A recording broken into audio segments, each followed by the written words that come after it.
പിന്നെ അതുപോലെ ഇത് നല്ലൊരു വളയം മുറുക്ക് കേട്ടോ. ഇതൊക്കെ ആർക്കാ ഇഷ്ടം, ചായയോടെ കഴിക്കാം.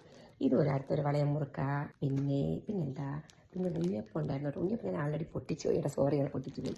പിന്നെ ഇത് റോസ്റ്റഡ് അൺസാൾട്ടഡ് കാഷ്യൂനട്ടാണ്. ഇതും വീണ്ടും ഒരു അൺസാൾട്ടഡ് റോസ്റ്റഡ് കാഷ്യൂനട്ടാണ്.